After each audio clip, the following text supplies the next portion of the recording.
Madeleine LaRose is a visual artist working primarily in pastels and acrylic paints. Her subject matter is varied, but she often focuses on the local landscape. My name is Madeleine LaRose, and I'm a retired teacher. Now I spend a good deal of my time painting in pastels and acrylics mainly, but also sometimes in other media.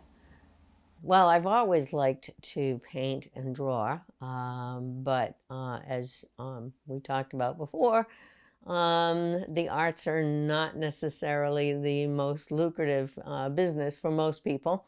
And yes, I got a degree in education and taught middle school for a number of years. And so once I retired, I had a bit more time to devote to things I liked rather than things I had to do. And so I started taking some instruction with local artists whose work I admired. For pastels, I took instruction from Mary Ellen Brown, who's a well-known local pastelist.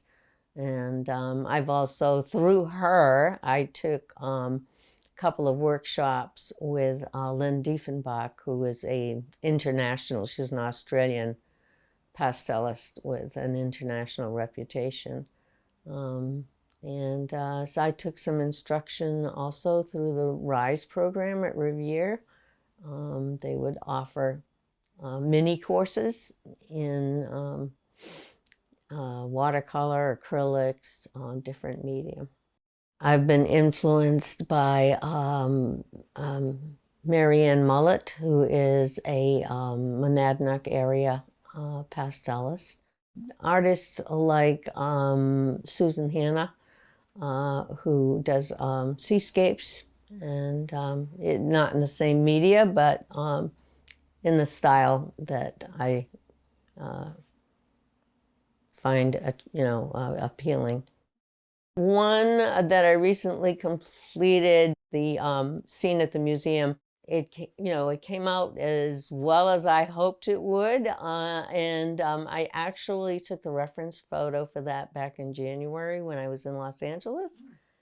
And so it's kind of interesting because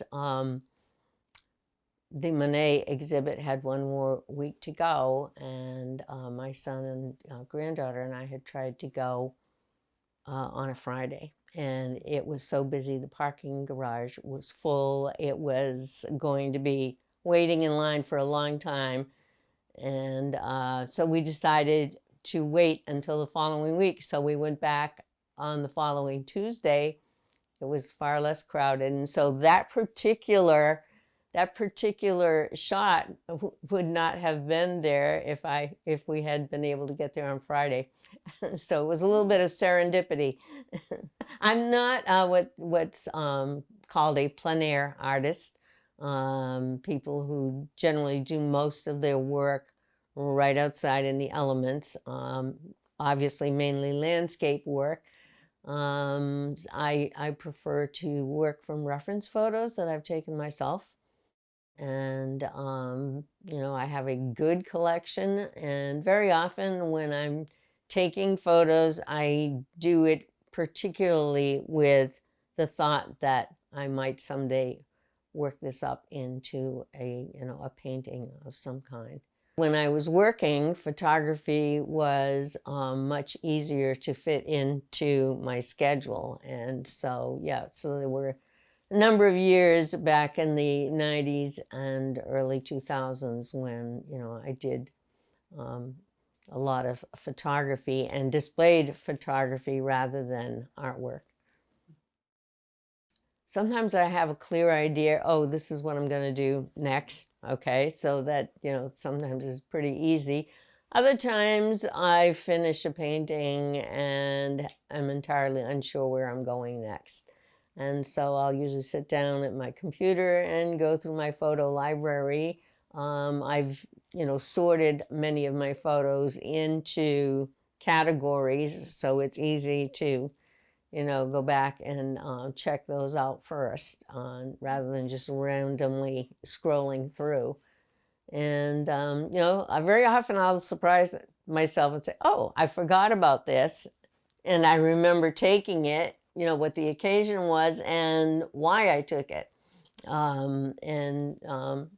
So sometimes I will work with it as is, and sometimes I will play around with cropping it and doing a close-up on it, and until I find something I'm happy with. And then I will usually print it out and work from there, because I find it's easier to work with a hard copy. I tend to be detail-oriented, and sometimes deliberately work against that to try and expand my my range a bit.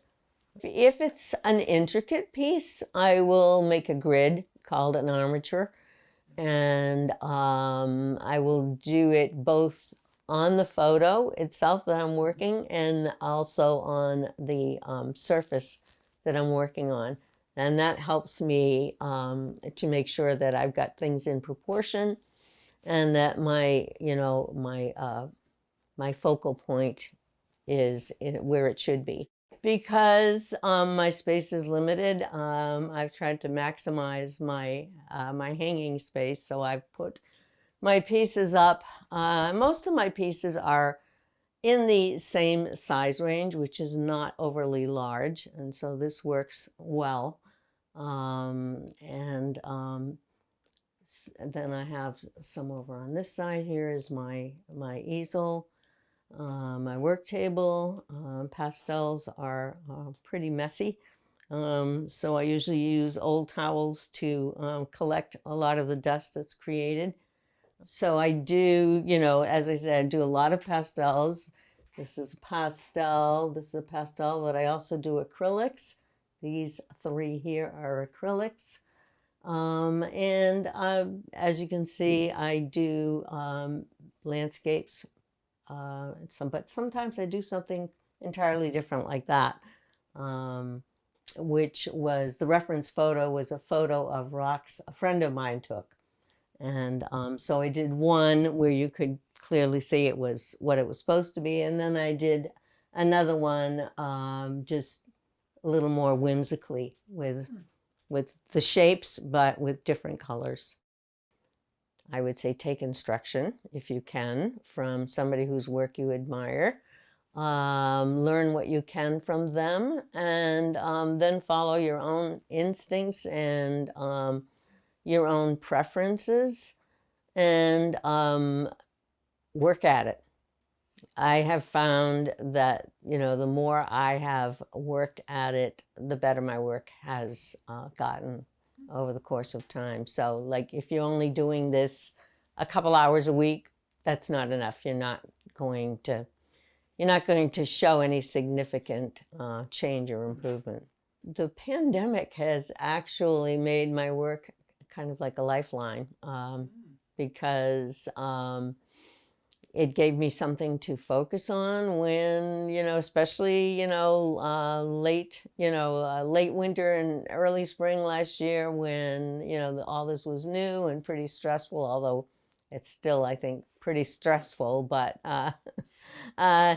it was a lifeline. It gave me something to concentrate on and be productive. I think I've probably turned out more paintings this year than ever. I have a Facebook page, facebook.com, expressly.m. I also have an Instagram page. It's instagram.com, Madeleine_LaRose. Thank you for joining our virtual Art Week. City Arts Nashua appreciates the support of our sponsors and of you, our viewers. Please continue to support our local artists and our musicians and our theater groups. For more information on arts in Nashua, visit cityartsnashua.org.